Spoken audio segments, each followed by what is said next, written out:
चलो, तुम लोगों को हम पढ़ाए थे अकबर के बारे में। अकबर के कितने बेटे? 3 बेटा। एक का नाम मुराद, एक का नाम दनियाल और एक का नाम सलीम। क्या क्या बोले? मुराद। अब चुप रहेगा, सुनेगा चुपचाप। अकबर का 3 बेटा, तीनों 3 टाइप का है। मुराद टॉप क्लास का दौड़पिया है और शरीर से कमजोर है। तो अकबर बढ़िया से जानता है कि जिस दिन मन लगा के खींचेगा उस दिन खींचा जाएगा। दनियाल को कंपोनाद की बीमारी है। कंपोनाद मतलब मिर्गी। जिस दिन वो हिला डुला पारे लगेगा। शरीर से मजबूत और खूबसूरत अगर कोई कैरेक्टर था तो कैरेक्टर था सलीम। सलीम राजपूत रानी के गर्भ से पैदा लिया है। सलीम के प्रति उसका नजरिया शुरू से ही बहुत ही प्यारा रहा है। सलीम नाम काहे पड़ा? क्योंकि वह शेख सलीम चिश्ती की कुटिया में जन्मा था। कहाँ जन्मा था? देखो, शेख सलीम में 2 वर्ड पर गौर करो। एक वर्ड है शेख और एक वर्ड है सलीम। इसलिए अकबर उसको दुलार से शेखो बाबा कहता था, ठीक है।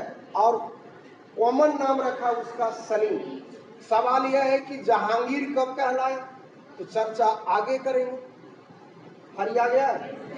इसका जन्म हुआ है 1569 में। उस वक्त तुम लोग बहुत छोटा था, यही कारण है कि होश नहीं है। 1569 में हरियाया। उस वक्त तुम लोग क्या था? छोटा था, डेगा डेगी कर रहा था, इसलिए होश नहीं है। 1569 में राज दुलारा है, बाप का बेहद चहेता है और ये जानता था शारीरिक रूप से मजबूत है, यही बंदा टिकेगा। ये कौन जान रहा है? अकबर। मतलब एक प्रकार से बाय बॉर्न ही वो घोषित था कि अकबर का अगला उत्तराधिकारी जो होगा वह सलीम होगा। डन है यहाँ तक? जब ये धीरे धीरे बड़ा हुआ तो इसके लिए अकबर ने पूरा प्रशिक्षण का जुगाड़ किया। इसका गुरु था कौन? अब्दुल रहीम खान ए खाना। कौन था? अब्दुल रहीम खान ए खाना। अब्दुल रहीम खान ए खाना। डन है यहाँ तक? ये जो अब्दुल रहीम खान खाना के व्यक्तित्व का प्रभाव सबसे ज्यादा अगर था तो वो सलीम पर था। उन्हें पर्सनालिटी का सबसे अधिक प्रभाव किस पर था? सलीम पर। किसके व्यक्तित्व का? अब्दुल रहीम खान ए खाना का। खान ए खाना का। किसका? खान ए खाना का। डन डना डन है? कोई प्रॉब्लम? अब अब्दुल रहीम खान ए खाना के व्यक्तित्व का प्रभाव है। धीरे धीरे धीरे धीरे ये जब बड़ा होने लगा तो अकबर को लगा, देखो उस जमाने में माँ बाप कितना समझदार था। इसको शुरू से ही बाय बॉर्न ट्रेनिंग दिया जा रहा था कि बेटा तू ही भावी उत्तराधिकारी है। 1581 में अकबर के अभियान में तुम लोगों को हम काबुल का अभियान पढ़ाए हैं, हाँ या ना? 1581 के काबुल के अभियान का नेतृत्व 1581 के काबुल के अभियान का नेतृत्व जहांगीर ने किया था। बात समझना। मात्र 11-12 साल का। आप कहेगा 12 साल के बुतरू क्या खाक अभियान करेगा? तो यार जंग के मैदान में ले जाया जाता था ताकि वो देखे कि कैसे जंग लड़ा जाता है, कैसे वहां का प्लानिंग होता है। इन तमाम चीजों के लिए ये काम किया जाता है। तो काबुल के अभियान का नेतृत्व किसने किया? सलीम ने। घटना कब की है? 1581। डन है? दूसरी बड़ी बात, जैसे जैसे ही बड़ा होना आरंभ होता है, मंत्रियों के आवारा बेटों के साथ इसकी संगति होगी। किसकी? सलीम। किससे? मंत्रियों के आवारा बेटों। बस उसी समय से हम दोस्ती इससे तोड़ लिए। यही कारण है कि हम पढ़ा पा रहे हैं, नहीं तो हम भी बर्बादे थे। बात समझ में आया? तो ये जो बंदा था, उन लोग इसको समझाना शुरू किया कि अरे अभी तुम जवान हो, अगर सत्ता मिले तो जवानी में मिले, बुढ़ापा में सत्ता लेके तुम क्या करेगा? बात समझ में आ रहा है कि बुढ़ारी घीढ़ारी नहीं होगा। हरिया चुका है, हाँ या ना? परिणाम क्या हुआ सो सुनो। 1500। दूसरा चीज, बड़ा हुआ तो 2 विशेषता अपने साथ ले आया। एक तो दारू पीना शुरू किया और दारू पीता था, ताल ठोक के पीता था। ये नहीं है कि पर्दे के पीछे का खेल होगा कि खा लिए, जैसे कोई क्या करता, बोलता बोलता पी लेता है ताकि मुंह नहीं महके। तुझू की जहांगीर में इसने साफ शब्दों में लिखा है कि हाँ मैं पीता हूँ, प्रकृति के प्रति प्रेम, ध्यान रखना ये लाइन पूछता भी है, और शराब के प्रति लगाव को इसने कभी छुपाया नहीं। और दूसरा बीमारी कॉमन है जो सबको है कि छोटका जी, अब सुंदरता प्रेमी था, मैंने सभ्य भाषा में बोल रहे हैं, बाकी तो लोग समझदार है। ये दोनों क्वालिटी इसके पास आ चुका था। अकबर इसका बाप था, समझ गया कि मेरा बेटा है होनहार, तो उसको 1585 में कहा कि बेटा थोड़ा जितना बियाह करना है उतना तू कर। 1585 कब किया? अर्थात राजपूत नीति के तहत इसको विवाह करने का पूरा अधिकार दे दिया गया। कब दिया गया? 1500। कौन सी नीति? कौन सी नीति? डन है। 69 में जन्मा है, 81 में काबुल अभियान है, 85 में राजपूत नीति के तहत विवाह है। विवाह है कि विवाह है रे? विवाह है। राजा का बेटा यार, कौन चीज का कमी है? शादी दो टाइप का होता है, नौकरी करके शादी करोगे तो होगा वी वाह, देखो इसमें वाह वर्ड जुड़ा होगा, और बेरोजगारी नौकरी करोगे तो होगा वी या। बात समझा कि नहीं समझा? जैसे अभी तो नहीं बेरोजगार हो, क्या होगा? या। और जॉब के बाद क्या होगा? वाह। तो लोग क्या चाहता है? इसलिए अभी ज्यादा कूद फांद नहीं करो। बात समझ में आ रहा है तुम लोगों को? एकदम अभी टारगेट पर पूरा फोकस बनाए रखो। नर हो न निराश करो मन को, कुछ काम करो, कुछ काम करो, जग में रहकर कुछ नाम करो। सफलता अंतिम चीज होता है यार, किसके कंधे पर पांव रख के चढ़ाई कोई पूछने वाला नहीं है। सफल हो तुम पूजनीय हो। डन है यहाँ तक? 1585 में कर लिया विवाह, लेकिन जानते हो किसे विवाह किया? अगर बाराती में हम गए थे, शादी किया मान बाई से। किससे? अब जरा रिश्ते नाते की कड़ी को देखना कि मान बाई कौन है। ये मान बाई भगवान दास, सुनेगा जरा चांद संकोच भी हो। भगवान दास को एक बेटा एक बेटी। किसको? भगवान दास को एक बेटा एक बेटी। बेटे का नाम है मान सिंह, बेटे का नाम है तेज हो गया, और बेटी का नाम है अरे दोनों अकबर के नौरत्न में है या नहीं?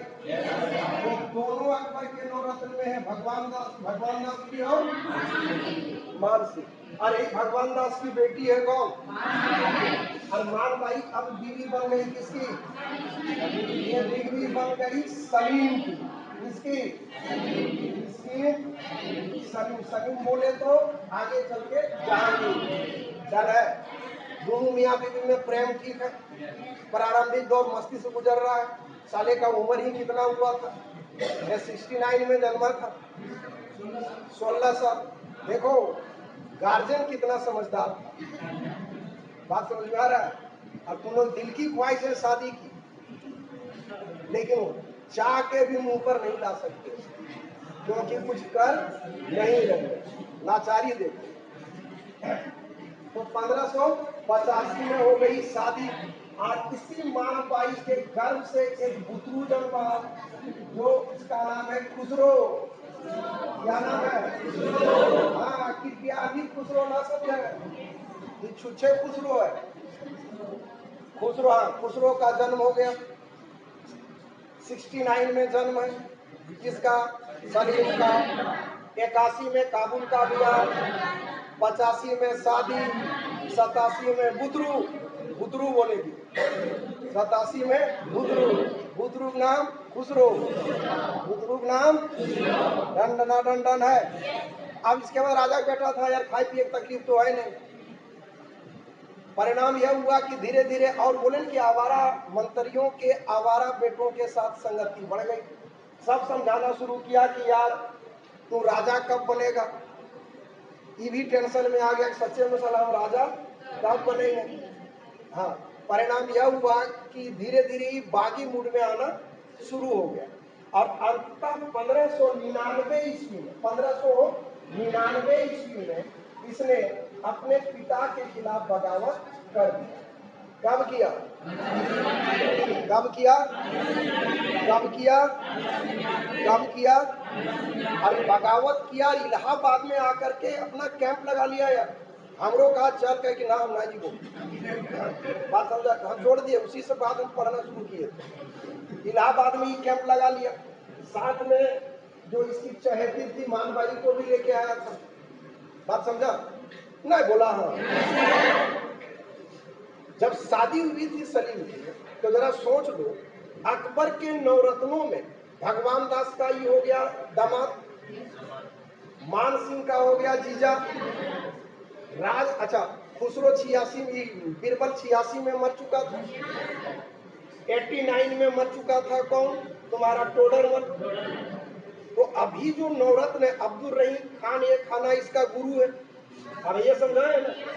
तो करीब करीब अकबर से लेके नवरत्नों तक में सबों का ही हल्का चहेता है कि धुआंधार चहेता है? हल्का की धुआंधार। इसलिए जग जाहिर था, ब्लाइंड सपोर्ट था इसको तमाम मंत्रियों का भी और स्वयं अकबर का। लेकिन ये अपने पांव में आरा मशीन चलाया, कुल्हाड़ी नहीं। ये बगावत जब कर दिया 1599 कैंप लगा लिया इलाहाबाद में, और जब कोई बगावत किया तो ठीक था, मान लिया कि बगावत था, लेकिन ये अपने आप को बादशाह घोषित कर दिया। और शासक होने के लिए दो चीज करना होता है यार, अपने नाम के सिक्के ढलवा दो और अपने नाम का खुतबा पढ़वा दो। सिक्का और खुतबा। खुतबा क्या होता है? जुमे के नमाज के बाद राजा के आदेश को औपचारिक रूप से मौलाना लोग बताया करता था, वो कहा जाता था खुतबा पढ़ना। बात समझ में आया?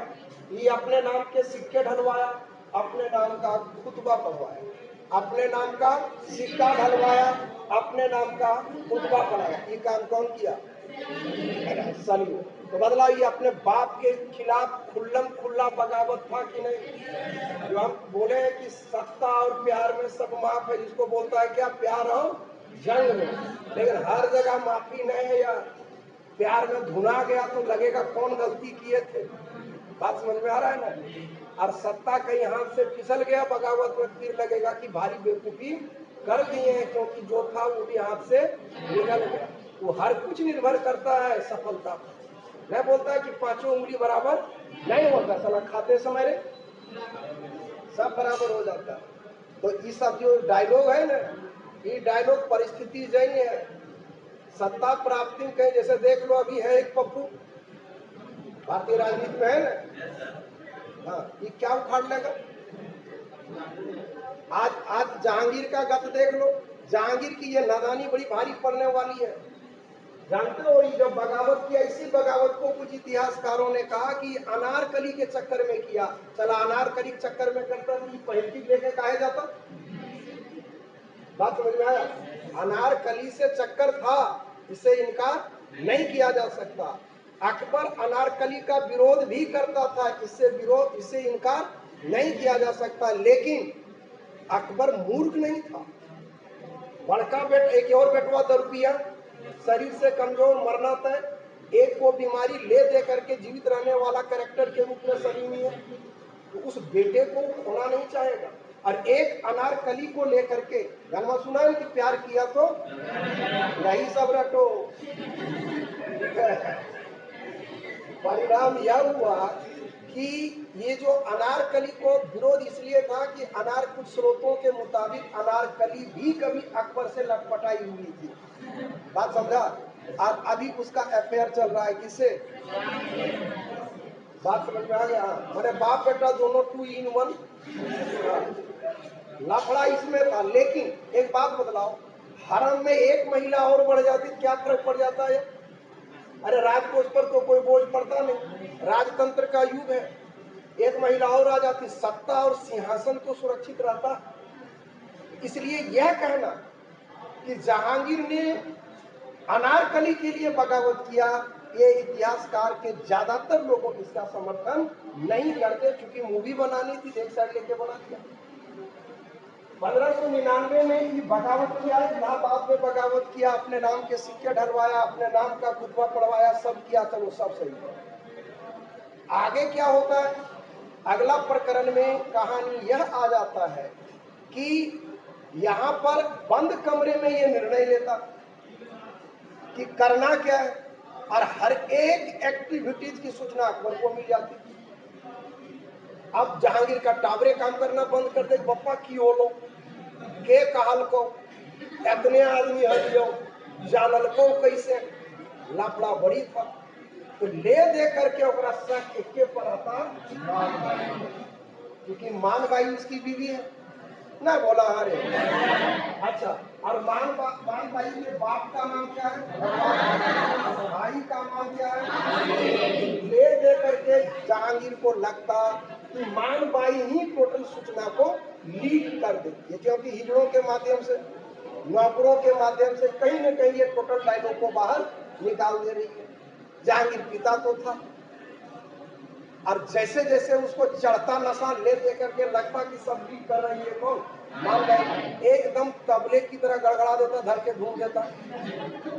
तो लोग हंस रही हो, सुनो, सोचो जरा, राजा लोग भी मारा करता था।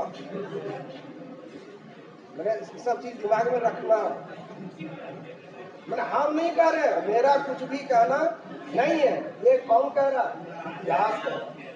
अभी तो लोग रसीद क्या बोल देते कि हम डाइवोर्स देते, यही सब ऐसे लंबा लंबा डायलॉग मारती है, अगला एक झटके में ले लेगा, है कि नहीं, राजतंत्र।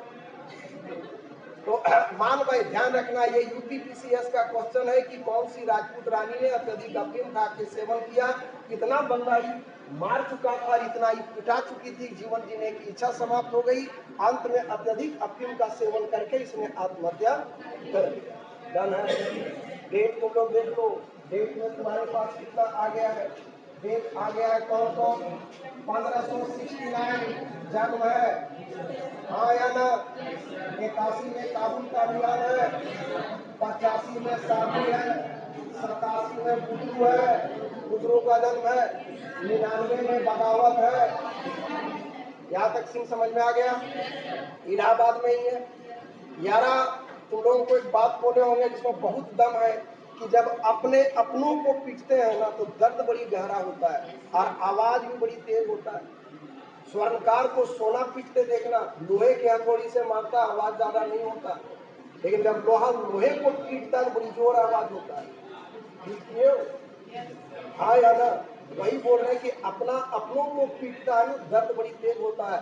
अकबर था ये जिसने शून्य से शिखर की दूरी अपने दम पर तय किया था। यार उसको बाबर और हुमायूं से कोई व्यवस्थित सत्ता मिली नहीं थी, इसने संपूर्ण साम्राज्य को संस्थागत और व्यवस्थित रूप अपने मेरिट से दिया था, लेकिन यहाँ पर बेबस था, लाचार था सलीम को लेकर के, चाहता तो रौंद देता लेकिन चाह नहीं पा रहा था, क्योंकि उसको बेइंतहा प्यार करता था कौन, अकबर, इसको सलीम, इसलिए चाह रहा था कि समझ जाए, लेकिन वो समझने को तैयार नहीं था।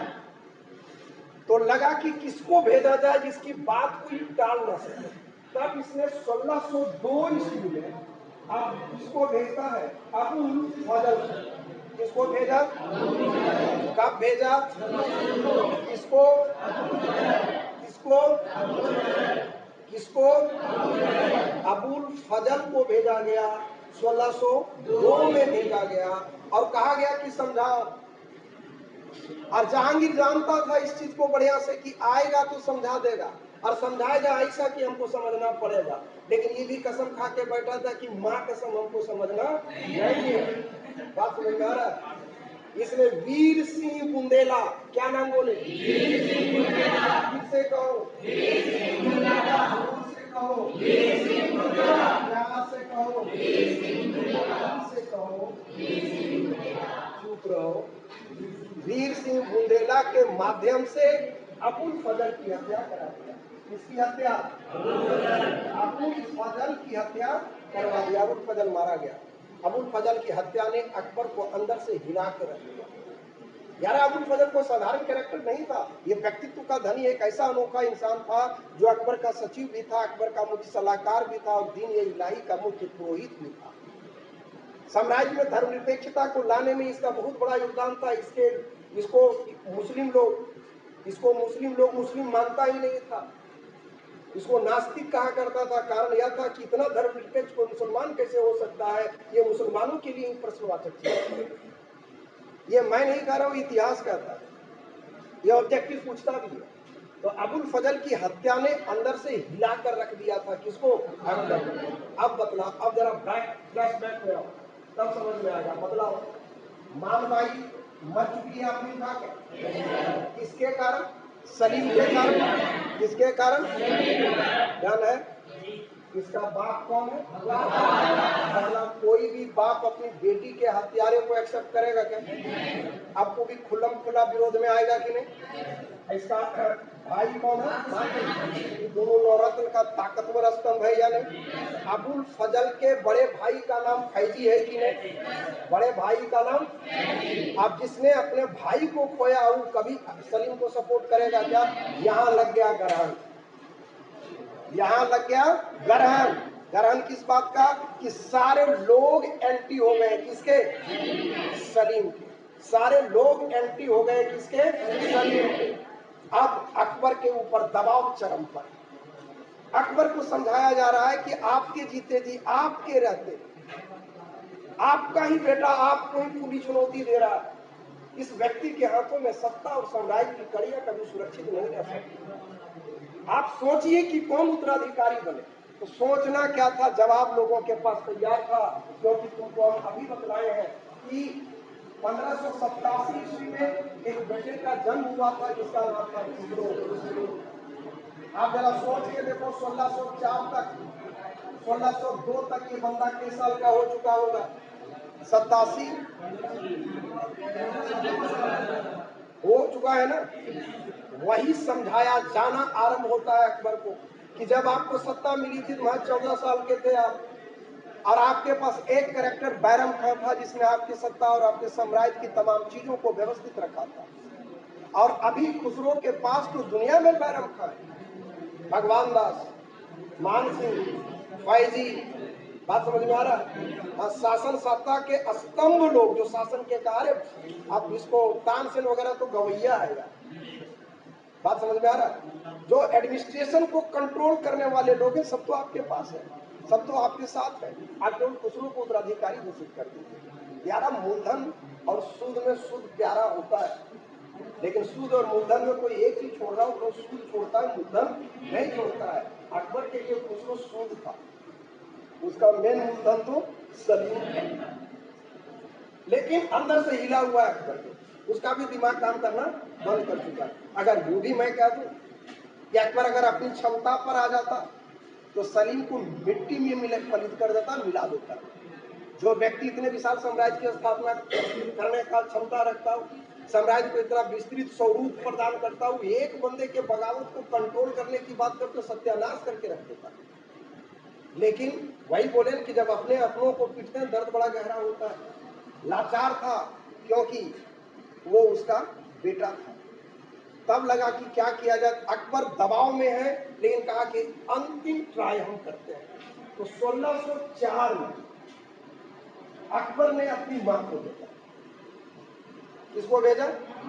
मां को भेजा कि जाके समझा, मतलब सलीम की दादी हो गई, बुढ़िया गई किसके पास? और समझा दी उसको, एकदम टन बुढ़िया थी, हम देखे इसलिए बोल रहे हैं। समझाई सलीम को कि बेटा जो हीरो पंथी कर रहे हो उन्हें मत करो, अकबर तेरा बाप है, तेरे टाइप को रौंद के रख देगा। शाही सेना को एक बार अगर आदेश दे देगा खदेड़ खदेड़ के मारेगा। वो तुमको बेइंतहा प्यार करता है, इसके कारण तुम्हारे ऊपर हाथ नहीं लगा रहा है। और तेरा बेटा खुसरो बहुत काबिल था, पढ़ा लिखा था, धर्मनिरपेक्ष था, अकबर जैसा लुक था, सब कोई पसंद करता था खुसरो को। वही बुढ़िया समझाई कि खुसरो जो है ना तेरा बेटा, वो तेरे बाप के टक्कर का, या सब कोई समर्थन दे रहा है, भगवान दास समर्थन दे रहा है, मान सिंह समर्थन दे रहा है, फैजी समर्थन दे रहा है, तुम हो कहाँ? इसलिए जिसको तुम अपनी ताकत समझ रहे हो वो ताकत तेरी नहीं है, तेरे बाप ने तुमको ये ताकत दिया है, तो तेरा बाप वो ताकत तुमसे कभी भी वापस ले सकता है। इसलिए तुम क्या चाहते हो बोल दो, हाँ तो हाँ, ना तो ना, कट टू कट बात करो। तब सलीम कटाने लगा, लग गया कि बेटा नाइट पार पाओ। वो वापस आ जाता है आगरा, बुढ़िया समझाने के बाद बाप से माफी मांगता है, बाप बड़ी प्यार से एक थप्पड़ मारता है। इस हम देखें इसलिए बता पा रहे हैं। और मारने का भाव यही था कि बेटा जो सारा साम्राज्य तेरा है तो तुमको बगावत की क्या जरूरत है। यही 1604 में उसकी आगरा वापसी, कहाँ वापस आ जाता है? फाइनल है हाँ या ना? और 1605 ईस्वी में यहाँ से तुम्हें गड़बड़ाएगा, ध्यान रखना। 1605 में अकबर ने कहा सलीम को कि बेटा मेरे मरने के बाद शासक तुम बनेगा, मतलब उत्तराधिकारी घोषित कर दिया। कब कब कब कब? बाप मरा है कि जिंदा है? लेकिन जिंदा रहते उत्तराधिकारी घोषित कर दिया गया। 1605 की दूसरी घटना, 25-26 अक्टूबर की अर्धरात्रि की वेला में अतिसार रोग के कारण, विद्या का समय अगर भूला तो, किस रोग के कारण? अतिसार रोग के कारण। किस रोग के कारण? अतिसार रोग के कारण। किस रोग के कारण? अतिसार मतलब हैजा, हाँ हैजा हैजा। अतिसार रोग के कारण ये मर जाता है, मृत्यु हो जाती है। घटना है 1605। तो पहले उत्तराधिकारी बनाया गया, नहीं बोला। उसके बाद बाप की मृत्यु। 1605 की तीसरी घटना, इसका राज्याभिषेक है। क्या है? क्या है? क्या है? क्या है? और यही राज्याभिषेक के बाद इसने अपना लंबा चौड़ा उपाधि लिया था, नूरुद्दीन मोहम्मद जहांगीर बादशाह गाजी। क्या बोले? बोलो नूरुद्दीन मोहम्मद जहांगीर बादशाह गाजी। इसी में वर्ड जहांगीर है, और इसी 1605 के बाद ही कहलाया जहांगीर। और आया तो तुम लोग खेत में दिमाग में रखना, जहांगीर की उपाधि कब का है? कब का है? जहांगीर की उपाधि कब है? एकदम डन है। Have you any problem? घटना कब का है? और जैसे राजा बना यार, भले लकुआ था, दारू टाइट हो पीता था, कोई दिक्कत नहीं, लेकिन शासक अच्छा था। 12 राजकीय आदेश यही लाया था, न्याय की जंजीर इसी के पास। न्याय का जंजीर राज दरबार के आगे पत्थर पर टंगा हुआ था, 60 घंटी था, और 4 मन सोना से बना हुआ घंटी था, लंबा सीकर था। तुम लोग रहती तो झूलने खराब रहती कि टूट जाता तो एक झुमका बन जाता। बात समझ में? 4 मन सोने का 60 घंटियों वाली न्याय की जंजीर इसी जहांगीर ने लगाया था। साफ सब देखो, वाव कर रही है, हथियार मर जाती देख के। खैरियत है कि उस टाइम में तुम लोग वो होश नहीं था, जन्मी तो थी, होश नहीं। हाँ देगा देगा। 1605 की चौथी घटना है 12। इसी ने ही कहा था किसी भी व्यक्ति की मृत्यु अगर हो जाती है तो जब तक उसका कोई उत्तराधिकारी मिल नहीं जाता तब तक आप उसकी संपत्ति को जब्त नहीं कर सकते। उम्मीद है पढ़ गया होगा, हाँ या ना? ये घटना है 1605 की। 4 घटना के क्रम को दिमाग में व्यवस्थित तरीके से रख लेना। फरिया गया है, पहले उत्तराधिकारी घोषित किया जाता है, फिर जहांगीर की मृत्यु हो जाती है, अकबर की मृत्यु हो जाती है, राज्याभिषेक हो जाता है, 12 राजकीय आदेश, शासन सत्ता मदमस्त कर रहा, चक चक और चम चम चल रहा है।